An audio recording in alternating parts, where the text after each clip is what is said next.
que tu as un bon contact avec eux après leur avoir piqué leur cabane? Ouais, à fond. Mais en fait, si tu veux, bah, tu as 2 manières de voir le truc. Soit tu arrives avec tes gros sabots en mode: «Monsieur, je sais tout, j'ai des leçons à vous donner» et puis effectivement, moi, les gars qui sont là depuis, parfois 2-3 générations, vont te faire comprendre qu'en fait, que tu es un gros connard, quoi. Il y en a qui te diront: «Non, tu es gentil gars, mais retourne d'où tu viens, quoi». Non, moi directement, enfin, je pense que l'important, c'est quand tu arrives, même un petit peu avant, bah, tu vas te présenter aux gens. Moi, c'est ce que j'ai fait, hein. Je me suis présenté aux de toute façon, dans les petits, enfin, faut pas rêver, dans les petits endroits, il y a toujours un lieu de vie, en fait, soit une salle communale, enfin, il y a toujours des activités qui se passent, donc bah, faut se pointer, c'est tout. Voilà, quand il y a une association, un machin, tu y vas, tu te présentes et puis les choses passent très bien, quoi. Enfin, elles se passent très bien tant que tu es pas délirant, tant que tu es pas, un espèce de fou furieux qui va aller faire, des trucs, tu vois, enfin, faut être discret, mais en même temps être correct et puis il faut que les gens puissent voir aussi ce que tu fais, puis t'en parles, puis t'expliques ce que tu fais. Enfin, c'est ça, en fait, tu rassures, hein. Enfin, les gens, ils ont bien compris que j'étais en autonomie. Bon, ça les fait marrer, si tu veux. Eux, ils se verraient pas là-dedans. Bon, ils savent que je suis pas méchant. Bon, peut-être qu'ils pensent que je suis un peu fou aussi, tu vois? C'est pas impossible. Mais Bon, bon, ça ouais, sera ils sont pas du tout enfin, ils sont pas dans le délire, quoique si, parce que tu vois, voilà, eux aussi, ils font leurs conserves, eux aussi, ils ont un potager, eux aussi, ils ont des poules. Enfin, tu vois, il y a pas grande différence, hormis le simple fait qu'ils sont connectés au réseau, que moi, j'y suis pas. C'est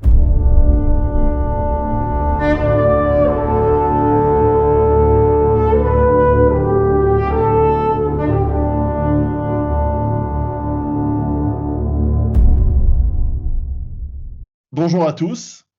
Bonjour à tous. Je ne sais pas si ça enregistre. Ça enregistre. Bonjour à tous, ici Piero San Giorgio. J'ai le plaisir de m'entretenir ce matin avec Denis Autonomie. Denis, bonjour. Salut, bonjour, bonjour, bonjour Pierrot, merci de ton invitation.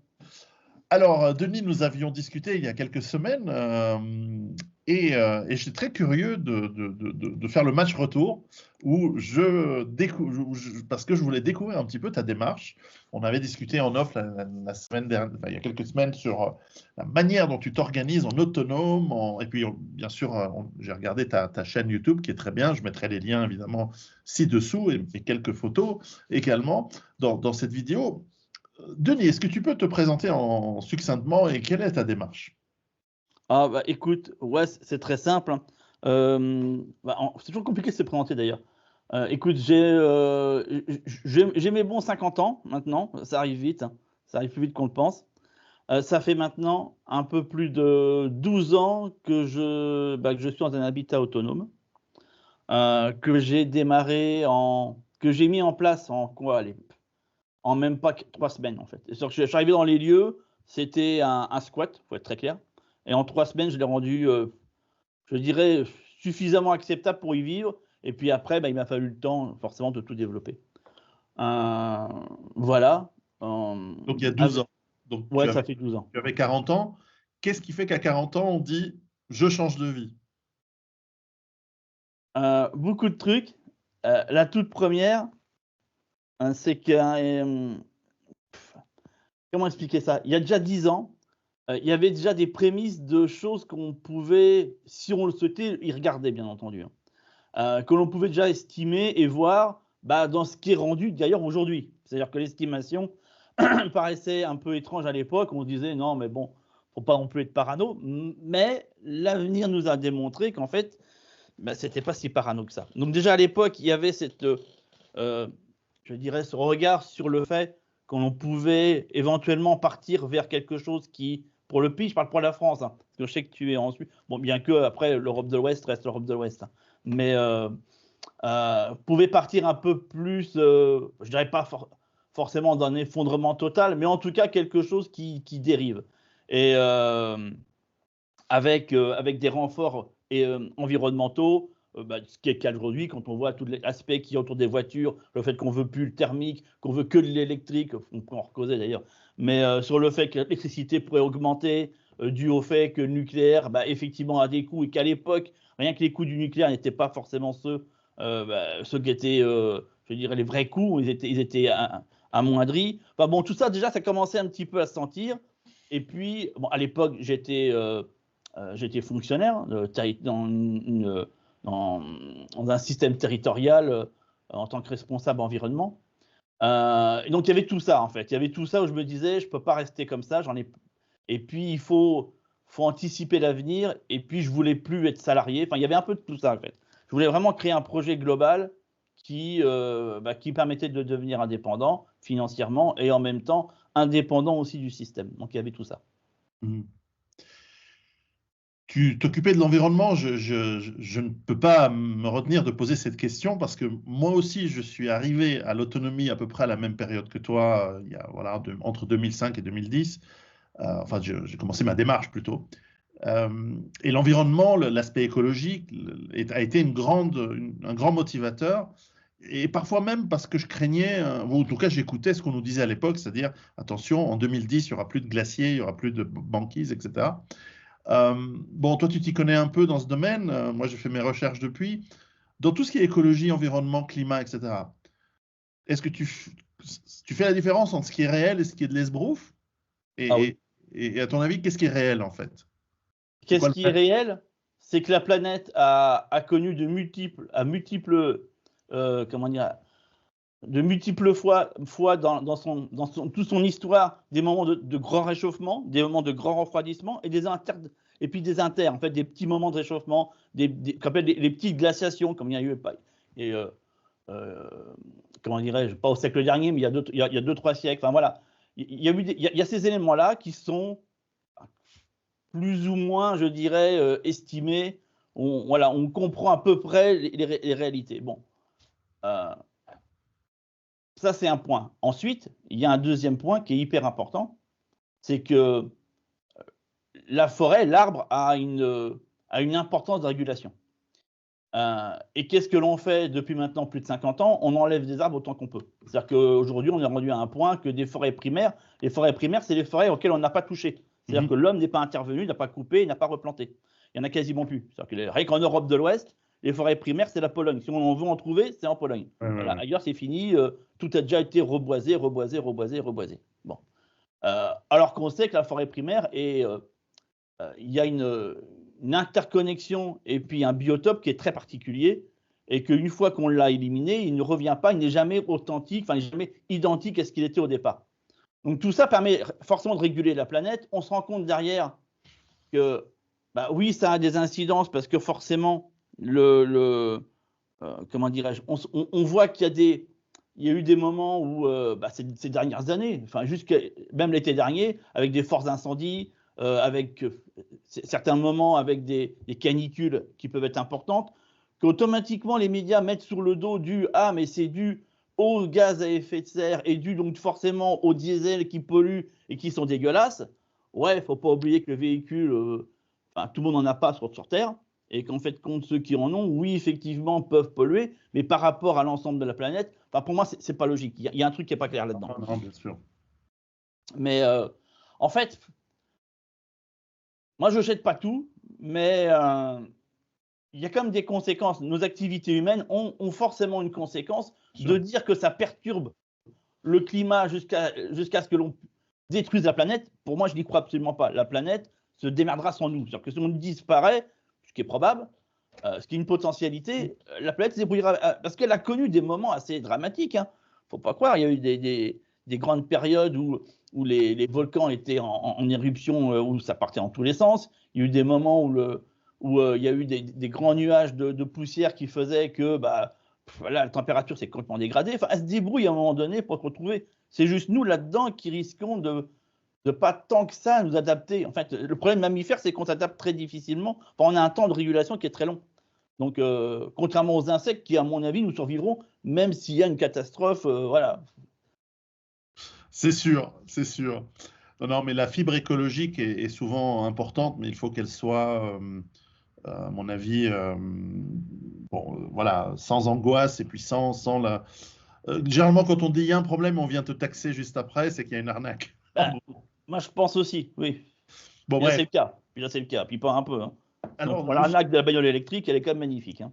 oui, oui, c'est certain. Alors, donc cette démarche, est-ce que tu as structuré ta réflexion ou alors tu as commencé un peu de manière anarchique et puis petit à petit tu l'as structuré? Comment s'est passée cette démarche depuis une dizaine d'années? Ben, en fait, si tu veux, euh, comment expliquer? Je suis parti du principe que effectivement, on a vécu l'âge d'or dans les années 80-90 de ce qu'était l'économie et l'expansion économique. C'était inévitable que ça ne pouvait pas durer, surtout avec le modèle qu'on avait. Enfin, c'était bon, politique, je parle. Ça ne pouvait pas durer trop longtemps et qu'à un moment donné, il faut bien passer à la caisse, surtout quand les caisses sont vides et que tu te rends compte quand vous le tirez, il n'y a plus rien dedans. Donc là, à un moment donné, il faut rééquilibrer les choses et que ça n'allait pas, à mon avis, se passer dans la joie et puis on voit que ce n'est pas le cas. Et donc je me suis dit, ok, il y a des modèles autonomes qui existent déjà, à grand renfort, ce qui d'ailleurs, il y a des chaînes YouTube qui font la promotion de ça, des pavillons, ce que j'appellerais moi classiques, normaux, mais que les gens remettent en autonomie, où on va aller blinder tout le toit de panneaux solaires, on va aller avec des coûts financiers assez importants. Et moi je me suis dit, ok, c'est bien, on a de la technologie, mais si à un moment donné on a des problèmes d'approvisionnement au niveau technologique, au niveau électronique, au niveau surtout de la microélectronique en définitive, ou autre d'ailleurs, parce qu'on peut venir aussi à la partie alimentaire et potager. Ouais, c'est bien, on met des entrants chimiques, mais si à un moment donné, on a des prix qui explosent, ou carrément même certaines molécules qu'on ne peut plus produire, ou qui représentent des coûts, ou carrément même des interdictions, comme on voit le cas, là, on ne peut plus utiliser cette molécule parce qu'elle est interdite. Qu'est-ce qui se passe? Comment on se met? Et je me suis dit, je vais essayer d'intégrer dès maintenant, en fin de compte, le modèle d'après, qui pour moi, alors, ça peut paraître assez extrémiste, hein, mais bon, qui est basé sur le modèle du XVIIe siècle. Je vais être très clair là-dessus. Ça veut dire no tech à mort. C'est-à-dire que je prends un truc où la technologie est au minima du minima du minima, et le peu de technologie qu'il y a, il faut que je sois en capacité de pouvoir le réparer avec ce que je peux trouver, et vraiment dans ce modèle-là, en disant voilà, si je récupère quelques petits trucs, est-ce que je suis capable de remodeler un machin qui peut faire que ça fonctionne encore? Et tout mon modèle a été créé comme ça, en fait, dans l'objectif d'être le minimum technologique et réparable par soi-même, y compris la maison, dans son concept à elle. Alors, pour ceux qui ne s'y connaissent pas, et puis même, je dois avouer, pour moi, c'est vrai que ce que tu expliques là a l'air d'être un travail considérable, parce qu'il faut comprendre à quel point la technologie, elle est dans tout, pratiquement tout ce qu'on fait, tout ce qu'on a. Donc, comment tu as concrètement commencé parce que tu m'as l'air d'être bien, de vivre bien, tu m'as pas l'air d'être en train d'être à la ramasse dans une hutte au fond des bois. Donc tu y es arrivé. Donc, comment tu as réussi à faire ce pari? Déjà, après, il faut être très clair, j'ai des formations de base. Je me suis formé à beaucoup de métiers. J'ai fait dans ma vie pas mal de métiers, je crois une bonne trentaine, avec à chaque fois où je me forme dedans. Donc, du coup, j'ai un gros bagage. Faut être très clair là-dessus. Je pars pas sans rien. Aussi bien en électronique qu'en mécanique, mécanique automobile, mécanique industrielle. Enfin bon, voilà, il y a tout cet élément de base qui m'aide pas mal, même si j'ai moins de connaissances dans le bâtiment, dans tout ce qui est lié au bâtiment. Bon. Concrètement, comment ça se passe? Par exemple, mon système électrique, il est majoritairement en 12 volts. C'est-à-dire que comment ça fonctionne? En fait, tu prends un panneau solaire, tu prends une batterie et tu prends un appareil qui s'appelle un convertisseur qui va t'amener du courant continu au système que nous avons tous, qui est l'alternatif. Sauf que ça, c'est un appareil. Et dedans, il y a de l'électronique aussi. Et ce qui fait que l'appareil en lui-même consomme, ce qui t'oblige à un petit peu surdimensionner ton système si tu veux que l'appareil ne souffre pas et puis ne se mette pas en défaut. Donc ça, si tu veux, je l'élimine. C'est-à-dire qu'en fin de compte, je passe par le panneau, je passe effectivement par régulateur, c'est la batterie et ça part direct. Et tout mon système à la maison est alimenté par des prises USB, des prises allume-cigare, la même chose quand on a la voiture en fait. Si tu veux, j'ai reproduit le système électrique d'une voiture, sauf que c'est chez moi. Donc tu as des prises allume-cigare, tu as des prises USB, et effectivement, j'ai un petit régulateur de 120 volts pour certains éléments qui ne peuvent pas se recharger autrement que par du 220. Mais ça correspond à 2 appareils que j'ai, et encore, c'est mon appareil photo, parce que je n'ai pas réussi à trouver un moyen de faire autrement. Mais voilà, parce que sinon, tous les appareils électroniques que l'on a, que ce soit le téléphone, que ce soit même l'ordinateur, en fin de compte, ils marchent en courant continu à la base. Oui. Donc on met un système alternatif entre les deux. Bon, je ne sais pas si c'est peut-être trop technique ce que je dis là, et du coup, dans le commerce, tu trouves des systèmes par allume-cigare partout. Ce qui fait que le truc que tu branches à la prise de 220, tu pourrais parfaitement le brancher dans ta voiture. Et là, du coup, tu repasses directement en 12 volts. Ouais. Et ça m'a permis tout simplement d'éviter des mécaniques qui rentrent en succession. Donc déjà, j'élimine des appareils et puis en parallèle, j'évite aussi des coûts. Mhm. Et ça me permet de réduire à la fois les coûts financiers d'investissement et à la fois aussi le nombre par exemple, de panneaux solaires qu'il faudrait que je mette pour pouvoir obtenir ce que j'ai besoin. Ouais. Et donc, en niveau électricité, je mets le minimum du minimum. Par exemple, je n'ai pas de machine à laver, je n'ai pas de sèche-linge, je n'ai pas de lave-vaisselle, je n'ai pas de télévision, si tu veux, voilà, 4K, grand écran, machin. Il y a plein de trucs que je n'ai pas. Mes ampoules chez moi, c'est du 12 volts. Donc ça, je les commande sur un site spécialisé qui alimente, en fin de compte, tout ce qui est caravane, camping-car, etc. Et parce que dans les caravanes, ça marche comme ça. C'est que du 12 volts partout pratiquement. Et puis, tu as effectivement un branchement en 220 que tu peux mettre. Donc, des ampoules en courant continu 12 volts, ça existe. Donc, tu vois, c'est pareil, toi, c'est que des trucs comme ça. Tous les câbles, moi, c'est que du courant continu. Après, la maison, elle est dimensionnée aussi d'une certaine manière où je peux le faire parce que le courant continu, tu ne peux pas non plus amener une longueur de dingue. Et à un moment donné, ça fonctionne difficilement. Oui, c'est ça. Les gens, voilà, il y a aussi une question de voltage. La puissance, elle va se perdre avec la distance. Mais alors, les puristes vont dire, ah oui, mais au XVIIe siècle, il n'y avait pas de batterie 12 volts. Tout à fait. C'est pour ça que, en termes d'autonomie, l'électricité, ça représente à peine 20% de mes besoins. Ouais. Je l'ai mis vraiment, histoire de ne pas être en mode Cro-Magnon chez moi, tu vois. Voilà, c'est vraiment ça, mais si ça disparaît demain, ça va. C'est quand même chiant de fabriquer ses propres bougies au bout d'un moment. Mais oui. Bien que je l'utilise, hein, j'en utilise aussi. Hein. Ouais. Mais et puis après, j'ai des gosses. Alors ça aide aussi. Quand tu as des gamins, Ah, voilà. clairement, si j'étais tout seul, est-ce que j'aurais mis certains conforts? Je sais que les conforts que je n'ai pas fait. Au tout départ, quand je me douchais, j'ai une grosse gamelle que je mettais sur mon poêle à bois, que je remplissais d'eau. Une fois qu'elle était chaude, je prenais une casserole, je me lavais avec, tu vois. Ouais, j'ai vécu ça dans mon enfance. Ouais. Oui. Après, quand j'ai mis le bac à douche avec la douche électrique, après j'ai une douche en 12 volts qui alimente, j'ai compris que les gosses, ils préféraient, ce qui est logique, si tu veux, à un moment donné, il faut mettre un peu d'eau dans son vin et pas être trop... Mais c'était vraiment l'idée, tu vois, je voulais absolument monter un modèle. En fait, c'est une expérience, quelque part, tu vois. C'est de me dire, si j'élimine la technologie, qu'est-ce qui se passe? Est-ce que c'est viable? Est-ce que je peux le faire? Et c'est vraiment le truc. Et donc, justement, est-ce que tu as commencé comme ça un peu à tâtons ou est-ce que tu avais un plan dans ta tête que tu as suivi et sur plusieurs années? Ah, le plan était fait. J'ai mis 2 ans à mettre le plan en place. Le projet n'était pas celui que j'ai mis en place un peu dans l'urgence. En fait, je me suis séparé de mon ex-femme. C'est la séparation qui a fait que ça a précipité le truc. Et donc, ça a pris une forme un peu différente.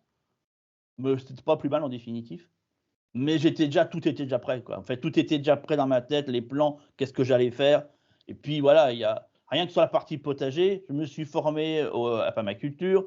Après, j'ai passé mon diplôme pour être designer en permaculture. Enfin, tu vois, il y a tout. J'ai aussi une formation de maraîcher. Enfin, tu vois, tout a été déjà longtemps à l'avance, bien calé. J'ai fait des formations pour pouvoir faire des toits de chaume. Enfin, voilà, il y a plein, faire des murs en torchis. Enfin, j'ai vraiment été dans ce principe de me dire, OK, la maison, c'est déjà construit.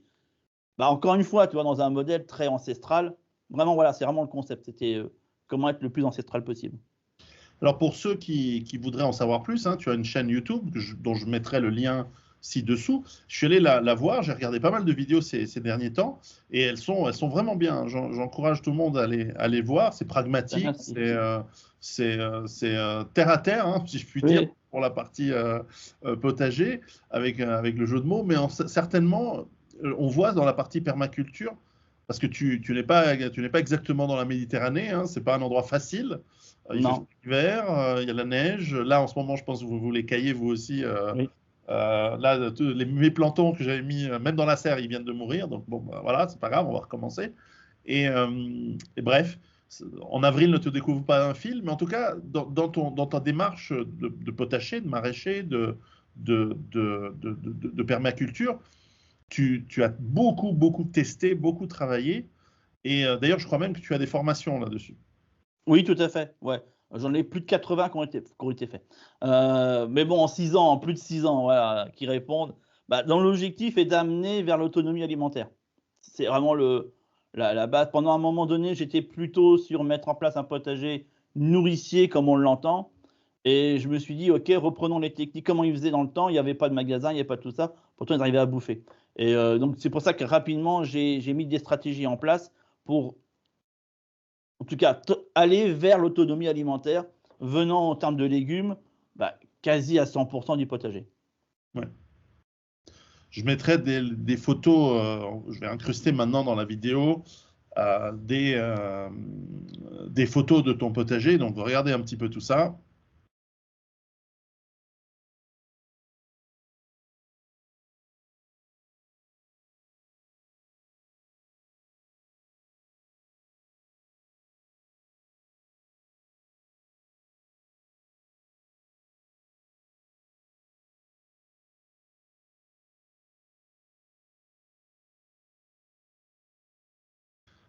Voilà, alors est-ce que tu peux nous commenter un petit peu ce que tu fais dans ton potager et comment toi tu appliques la permaculture?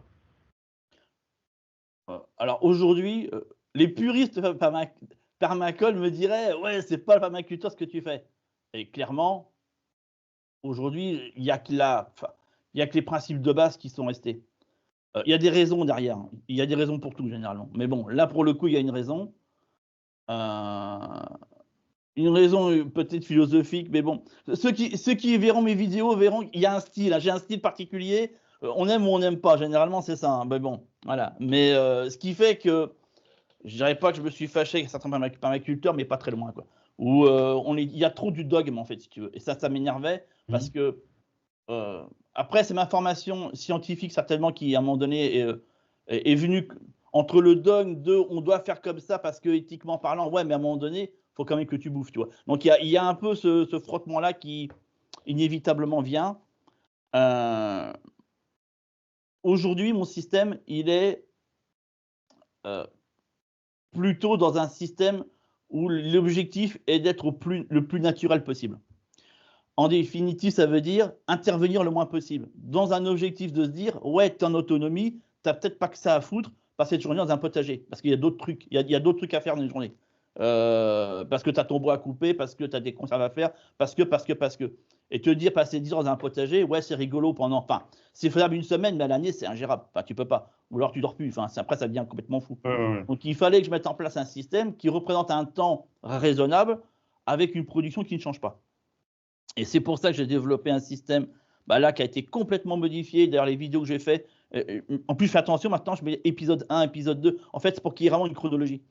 Et Mhm. là, c'est clairement le système jardin-forêt. C'est-à-dire qu'on marche par des strates dans lesquelles je mélange à la fois les arbres fruitiers, mais à la fois les petits fruits, à la fois les plantes médicinales et à la fois les légumes. En fait, tout est mélangé dans la même surface, puisque derrière aussi, il y a une partie que j'utilise en termes de santé, donc tout ce qui est plantes médicinales, après, sont retransformées pour comment dire, soigner les bobos du quotidien et puis voire même plus.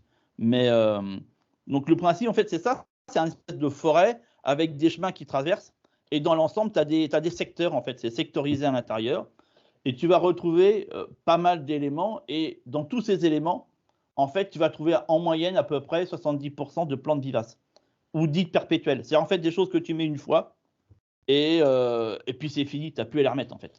Et ça te permet d'éliminer bah, ce gros boulot du potager traditionnel où tu es à 100% de l'annuel. Euh, Ce qui sous-entend derrière, parce qu'il faut être très clair aussi sur tout ce truc-là, ça sous-entend que oui, j'ai pas mal de plantes sauvages, enfin en tout cas réadaptées, mais d'origine sauvage, et que derrière, au niveau de ton alimentation, il faut être en capacité de l'accepter. Mhm. Il est évident que par exemple, les épinards sauvages que j'ai mis et que je ne sème plus, hein, les épinards, j'en sème pratiquement plus, parce que tous les ans ils repartent. Ok, mais c'est très différent de l'épinard que l'on consomme habituellement.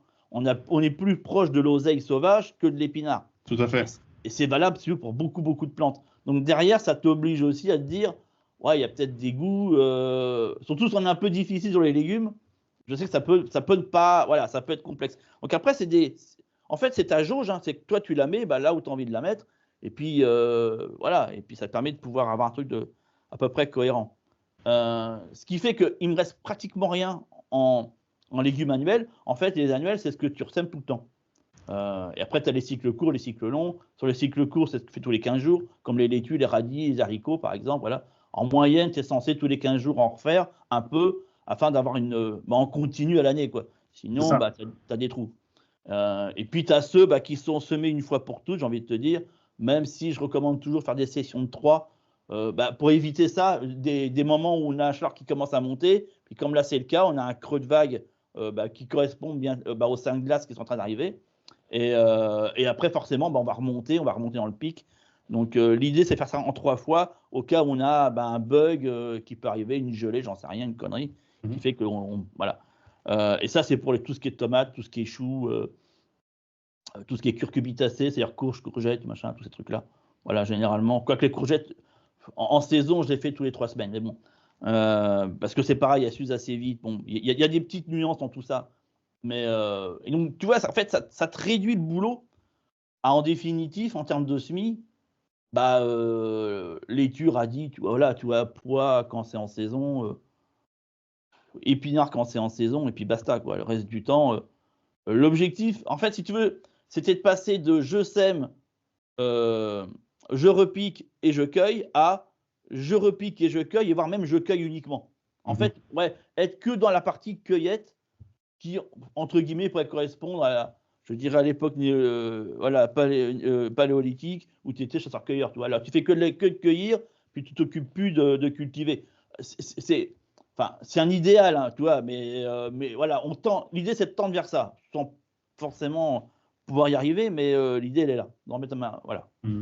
Alors souvent, je vais schématiser parce que c'est évidemment beaucoup, beaucoup plus complexe que ça, mais on a des climats avec des hivers très froids, où en général, le problème, c'est qu'il y a des plantes qui ne survivent pas l'hiver et qu'il faut aider à replanter l'année suivante.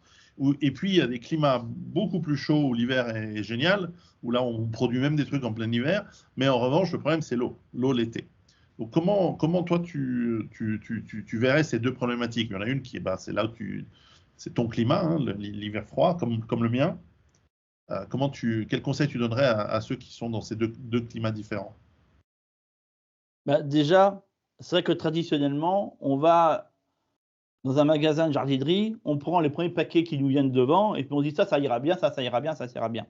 Pas de peau, c'est qu'en fait, il y a, à travers les âges, il y a des jardiniers, amateurs ou professionnels, qui ont développé des variétés locales. C'est-à-dire qu'en fait, chaque région, chaque pays a sa propre variété. En Suisse, il y a des variétés de carottes spécifiques. En plus, à ta région, je suis certain qu'il y en a qui ont été adaptées. Et c'est valable pour tous les légumes. Alors, plus ou moins, parce que, des fois, il y a des choses qui n'ont pas été faites. Mais déjà, essayer de reprendre des variétés paysannes et locales.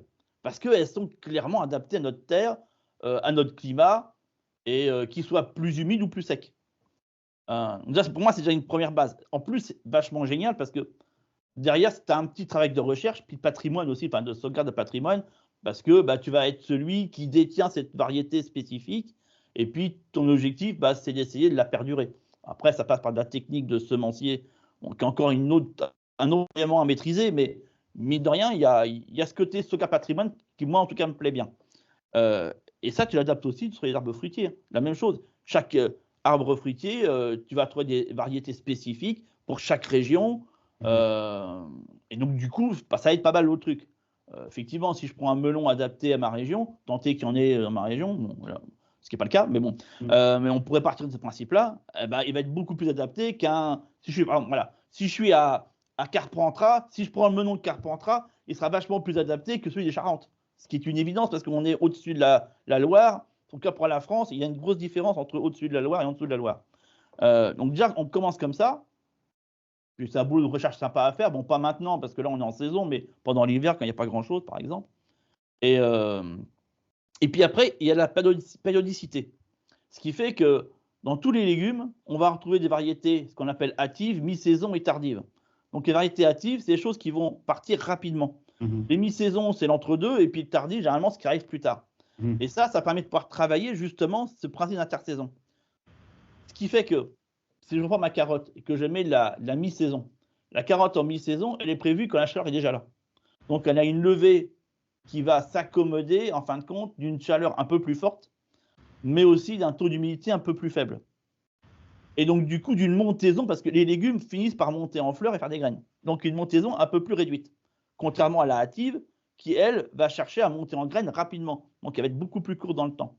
Sauf que la hâtive, elle va pouvoir sortir de terre plus facilement, parce qu'elle accède à une température plus basse.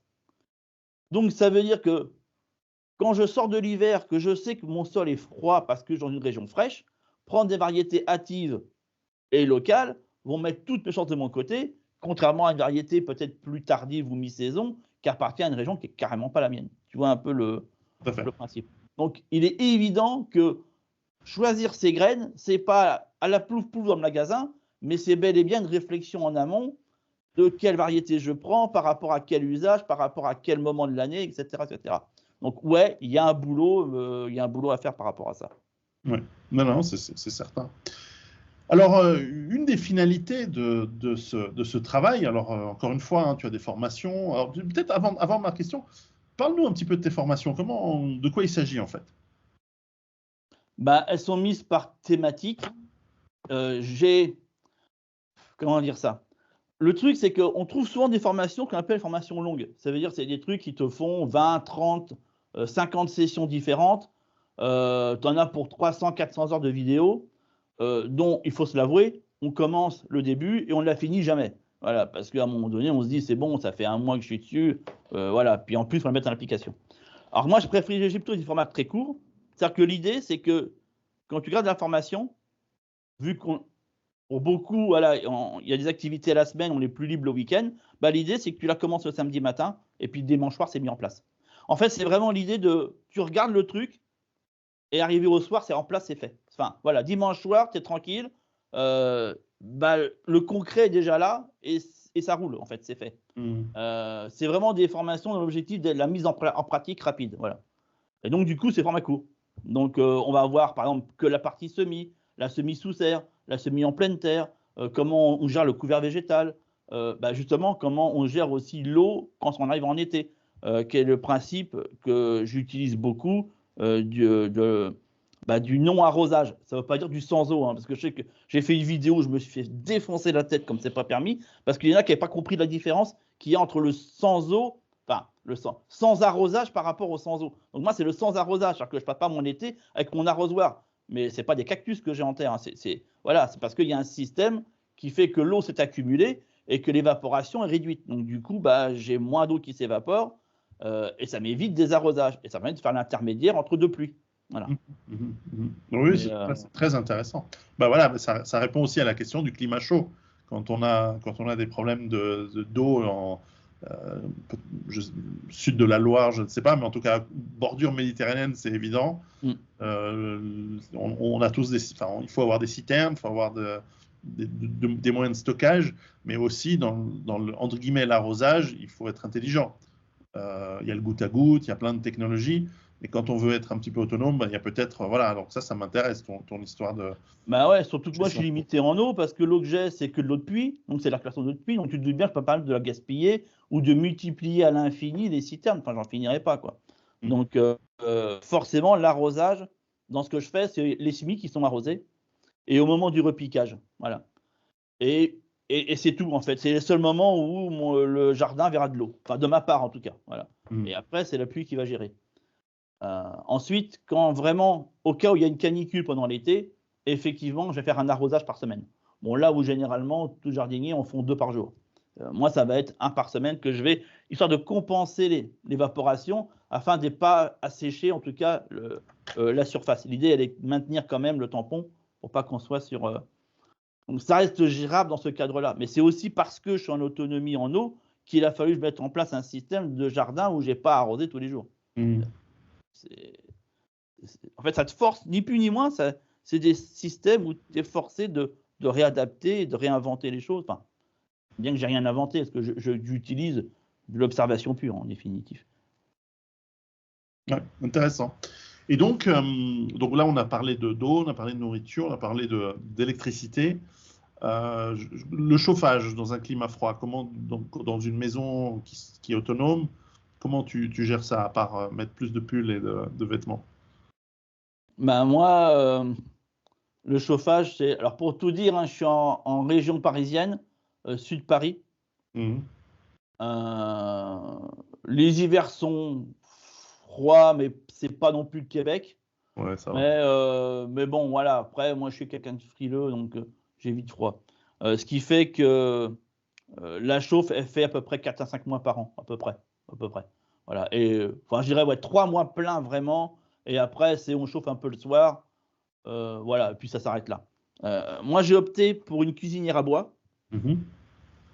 La maison est fait en tout et pour tout 60 mètres carrés. Donc j'ai voulu vraiment un volume réduit. Euh, le bois, alors l'endroit où je suis, il y a que des forêts autour. Donc ma maison est au milieu et c'est que des forêts autour.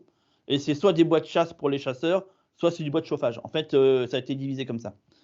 Ce qui fait qu'une fois par an, et avec des copains, on a une parcelle qu'on loue. Mhm. Le gars a envie d'entretenir, ce qui est logique, puis il n'a pas que ça à faire. Puis voilà, bon, il a un certain âge. Du coup, on marque les arbres, on les descend, on les débite. Bref, on fait le boulot complet du système. C'est-à-dire qu'on descend les arbres, on les débite, on fait les bûches. Et puis, comme on a tous à peu près le matériel, en mettant ça en commun, bah, du coup, on arrive à avoir les fendeuses et tout ce qu'il nous faut.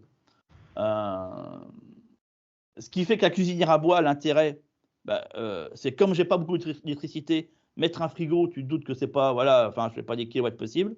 Donc moi, j'ai un petit frigo en mode camping-car qui marche sur du gaz, donc un frigo à gaz, mais qui me sert vraiment quand je mets du laitage ou des choses comme ça, voilà.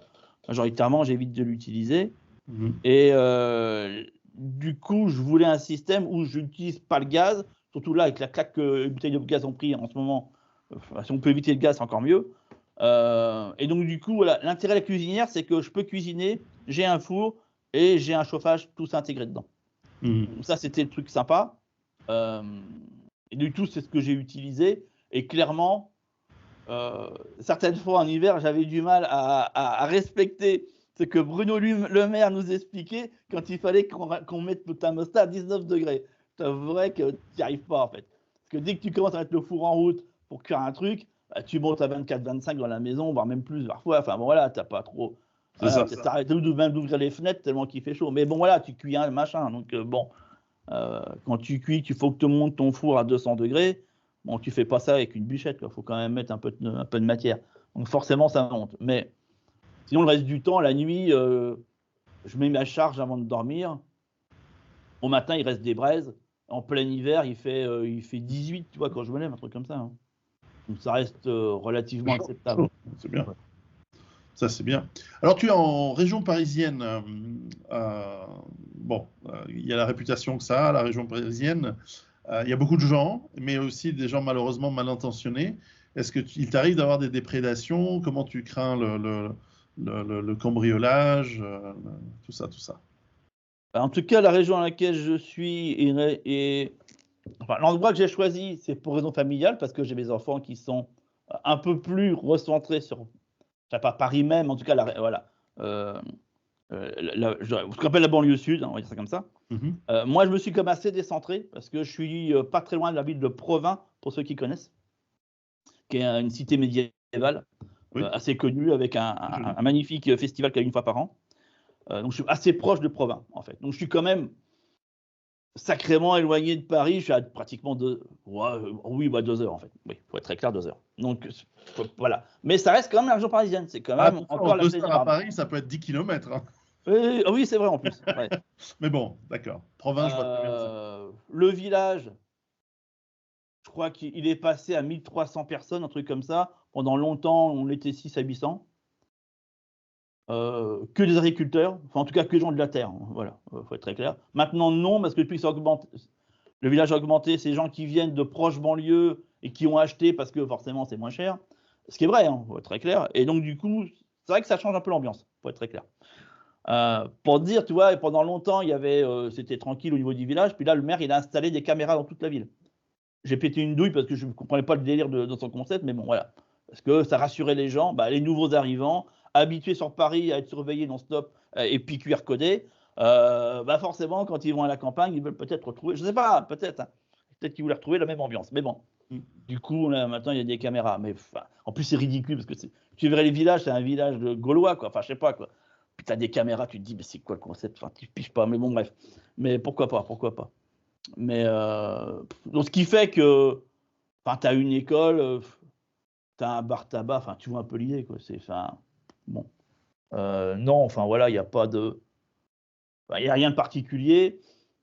Après, je sais que souvent, parce que je fais quelques vidéos autour des questions, je dirais, autonomie, survivaliste.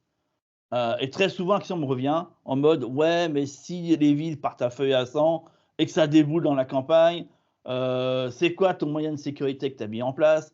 Comment tu défends ta terre?» En fait, il y a vraiment cette question de défendre sa terre. Heu, En tout cas, voilà, dans toute mon autonomie que j'ai mis en place, s'il y a bien un truc que j'ai pas travaillé à fond, voire même pas pratiquement pas, c'est la partie défense sécurité. Heu, Après, je m'appuie sur un truc qui est peut-être une erreur. Et là, encore une fois, l'avenir pourra me le dire.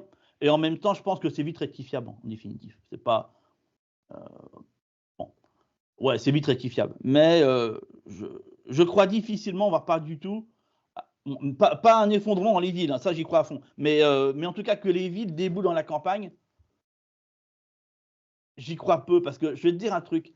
Dans mon passé, j'ai fait des formations, pour des personnes qui voulaient des potagers. Tu sais, il y a des grandes villes qui font ce qu'on appelle des jardins ouvriers. Et donc, bah, je formais les gens là-dedans. J'ai commencé, enfin, il y a, dans la partie, potager, je commençais comme ça, où je formais des jardiniers, et comment dire? Enfin, heu, il fallait que je monte tout, en fait, y compris les pommes. Enfin, j'ai une anecdote toute bête, hein. Il y avait des pommes de terre, j'avais dit à un des gars, j'ai dit: «Tiens, bah, va chercher les pommes de terre qui sont là-bas, machin, puis tu les ramènes». Et je voyais le mec qui fouille dans le feuillage. Et je dis: «Qu'est-ce qu'il branle?» Je peux très faire, toi, toute ma leçon. Puis je regarde, je dis: «Mais qu'est-ce que tu cherches?» Il dit: «Bah, je cherche les pommes de terre». Mais il fouille dans le feuillage. Je lui dis: «Non, mais gros, mais c'est sous la terre les pommes de terre, tu vois? Cherche pas là-dedans, ça sert à rien, tu vois?» Enfin, Ouais, tu vois? C'est que je me dis: «Ouais, OK, les gars, ils vont débouler la campagne, mais qu'est-ce qu'ils vont faire?» historiquement, en tout cas, c'est pas ce qu'on remarque, hein. Historiquement, Bah quand il y a des problèmes, les gens ils restent là où ils sont. bah, c'est ce qui me semble, en tout cas, ouais. Et pour peu qu'ils puissent ensuite se déplacer autrement qu'à pied. Et on va pas loin à pied, vu les conditions physiques des gens d'aujourd'hui. Euh, donc, tu faisais remarquer, alors, effectivement, potager. Est-ce que tu as des animaux? Alors, ouais, j'ai un poulailler. À part les enfants, hein, parce qu'on est Oui, oui, oui, oui, des oui. enfants, donc parfois, comme ça aussi, J'ai un poulailler et une chienne, voilà. bon, bah, Voilà. bon, bah, c'est bien ça. Le poulailler, les poules, c'est super. C'est une. Ouais. Après, je pourrais avoir d'autres choses, mais en fait, si tu veux, enfin, l'inconvénient de la région parisienne, c'est que tu as, enfin, les gens qui, enfin, on le sait, les terrains coûtent très cher et c'est compliqué d'avoir des grandes surfaces. Enfin, Mm. j'adorerais, c'est mon objectif par la suite. Le prochain projet que je vais avoir, c'est vraiment avoir une forêt, voilà, avoir des hectares. Là, j'ai 1000 mètres carrés. Donc ça m'a obligé aussi. Alors ce qui Mm. est intéressant, c'est que les gens se visualisent bien parce qu'ils se disent: «Ah bah ouais, ça correspond à peu près à ce que j'ai». Parce que tout le monde dans sa maison a à peu près ça, 600 à 1000 mètres carrés de terrain à peu près, voilà. Tout à Donc fait. du coup, le modèle est facile à modéliser et à visualiser, à se dire: «Ah bah oui, je peux bien le reproduire».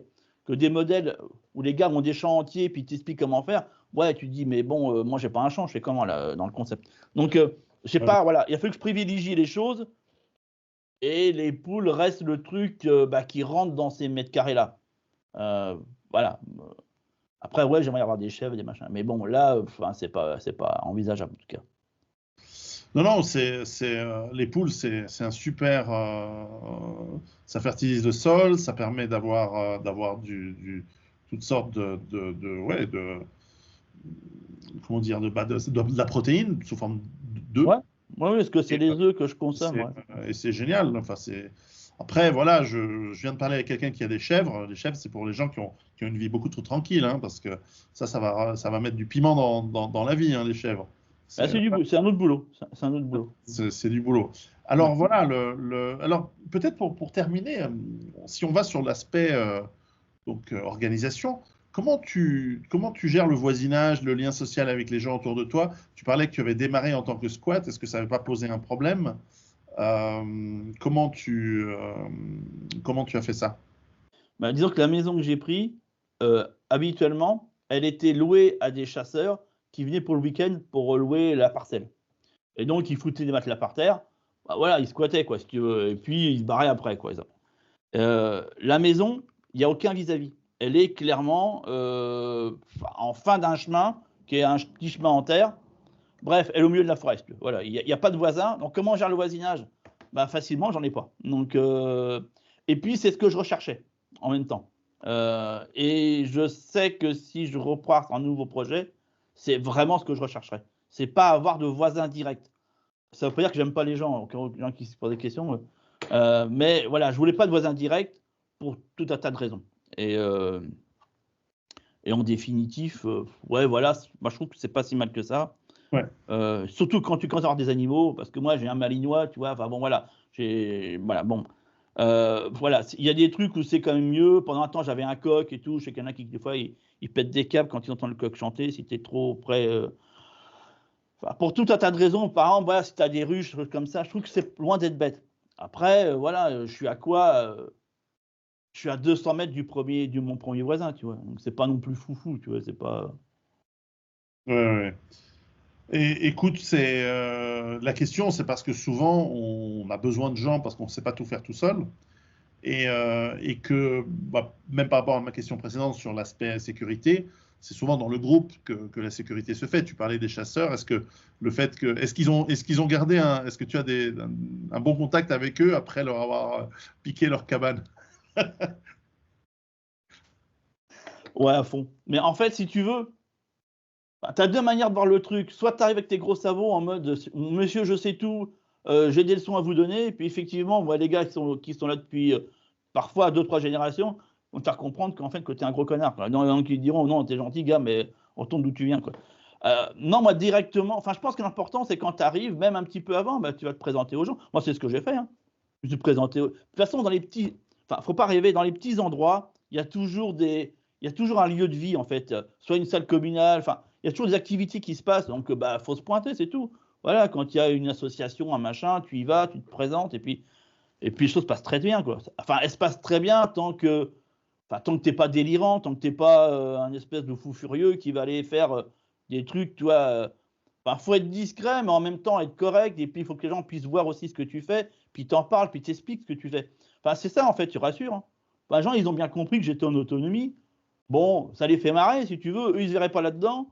Bon, ils savent que je suis pas méchant. Bon, peut-être qu'ils pensent que je suis un peu fou aussi, tu vois, c'est pas impossible. Mais ouais, ils sont pas du tout, enfin, ils sont pas dans le délire, quoi que si, parce que tu vois, voilà, eux aussi ils font leurs conserves, eux aussi ils ont un potager, eux aussi ils ont des poules. Enfin, tu vois, il n'y a pas grande différence, hormis le simple fait qu'ils sont connectés au réseau, que moi je suis pas. C'est la seule différence qu'il y a, Ouais. quoi. Ouais. Et eux aussi chauffent au bois. Enfin, j'ai envie de te dire, voilà, quoi. Je pense que l'important, c'est de, dans le choix de l'endroit qu'on va prendre, c'est d'être en résonance avec. Enfin, je crois que c'est vraiment important. C'est pour ça, pas se précipiter non plus en disant, je vais trouver un terrain, ça y est, j'achète. Enfin, je pense que c'est pas bête des fois de louer ou de prendre un petit truc et de se poser un peu et de voir l'ambiance du coin. Est-ce que je suis en résonance avec? Est-ce que ce que je fais va matcher en fait? Ou alors c'est tellement opposé que. Parce que si tu es trop opposé, les gens ils vont se dire, mais celui-là, qu'est-ce qu'il est venu faire d'ici, quoi? C'est pas possible. Ouais. Non, ça va pas le faire, quoi. Et c'est hyper important, d'autant plus que, enfin, je dirais entre guillemets, le monde est vaste. Et on pourrait même discuter, est-ce qu'aujourd'hui il est pertinent d'être encore en France, tu vois, qui serait un débat à lui tout seul, mais voilà, enfin, je pense que chacun a ses particularités et le monde est assez vaste pour trouver de quoi matcher en fait. Hein. Ouais. Moi, c'est vrai que ça correspond vachement, mon mode de vie correspond à une campagne plus profonde, plus authentique, et pas forcément qu'en France en plus. Voilà, j'ai plus l'occasion d'aller en Roumanie, tu vois, je vois que ouais, je match à mort avec la Roumanie. Ouais, Mon système, ah ouais, ils matchent à mort, les mecs ils se disent ouais, enfin c'est pas débile, enfin je veux dire c'est pour eux c'est logique. Ah ouais, t'es comme ça, ouais bah nous aussi, enfin depuis ouais voilà quoi. Donc t'arrives, t'expliques ton truc, ils disent ah ouais cool. ouais. Ouais, ils sont pas C'est clair. voilà.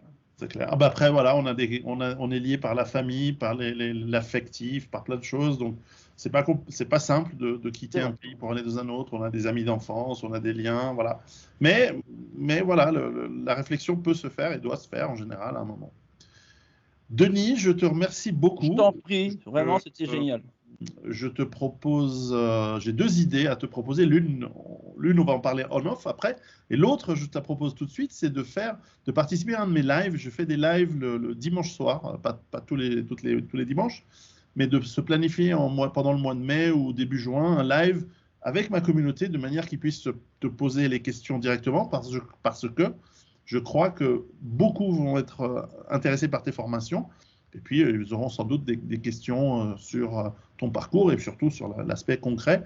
Je vois que j'ai pu voir déjà dans des vidéos que j'ai vues, tu es quelqu'un de très terre à terre, très concret. Et ça, c'est vraiment ce qu'il nous faut, ce qui est bien. Donc, ça pourra les intéresser. Bah, avec un grand plaisir, en tout cas.